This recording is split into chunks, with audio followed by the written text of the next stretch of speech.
Energy crises are common, especially in developing nations. This has happened here in Kenya, where the entire national power grid goes off, and you at JKIA finds yourself in total darkness. In other words, people call it Sumerian darkness. So imagine this.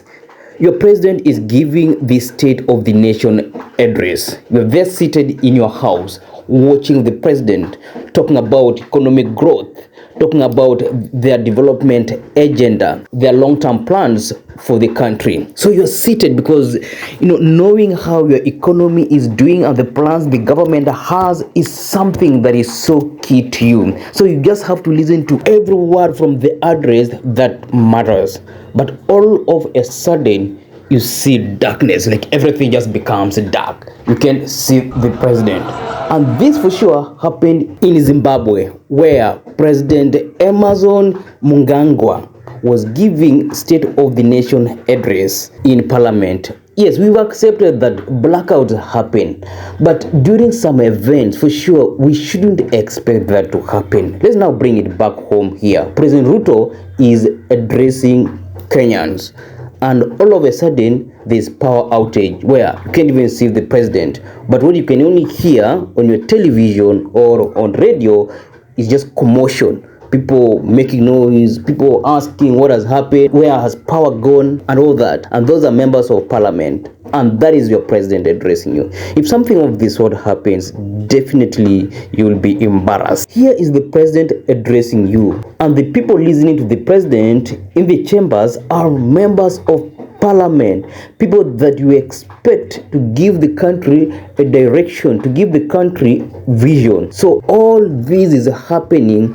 in their full glare. You'll always question if that leadership is a serious one.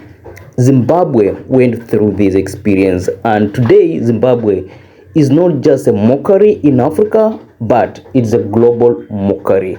People are asking tough questions. How did this even happen? Didn't they have a backup plan? Because you should always have a contingency plan, especially if you know that power outages are common in your country.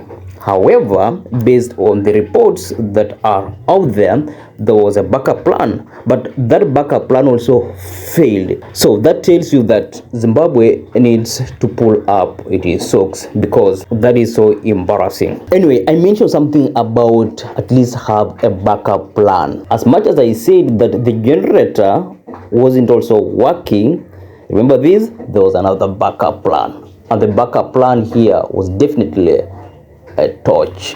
So the president was determined to finish his State of the Nation address.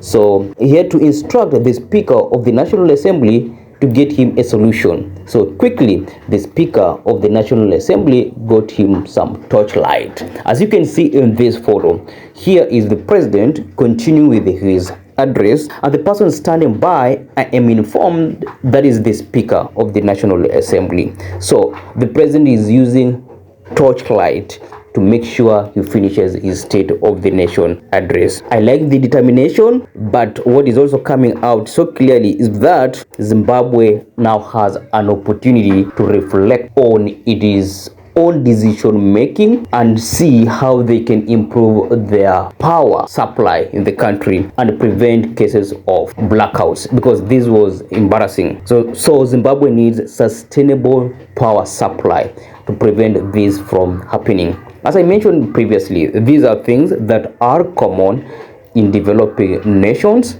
So as much as people continue to mock Zimbabwe, remember this: Zimbabwe is a developing economy with a GDP of about $20 billion.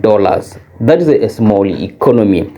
But what is happening here is that Zimbabwe is determined to grow its agriculture, mining, and remember this: Zimbabwe has been facing economic sanctions, but right now Zimbabwe is on a trajectory to rewrite its history and restore diplomatic relations with the countries that have been having problems. So it is understandable, and also understanding that Zimbabwean economy is growing gives at least some hope that eventually this country will fix its problems. So after this incident, a tough action was taken. The person in charge of power supply in the country was actually dismissed, because to be honest, that was a failure and the government had to hold him accountable. How do you allow that to happen? Even though the problem could be systemic, it is also fine to make sure that people who are in charge are held accountable. However, people are looking at that dismissal as failure to take accountability from the side of the government, including the president himself, because such issues sometimes happen not because the person in charge is the one failing. This could be happening because maybe the president is also failing in some way. So some people feel that this is a shared problem. It should not just be a problem of the person in charge of Zimbabwean power supply. I have also been mentioning this: for developing economies to develop, they must ensure that they have enough power or enough electricity. You've heard it here in Kenya, President Ruto saying that we must increase our megawatts, or we must increase our power supply, because without enough power we shall not be in a position to industrialize.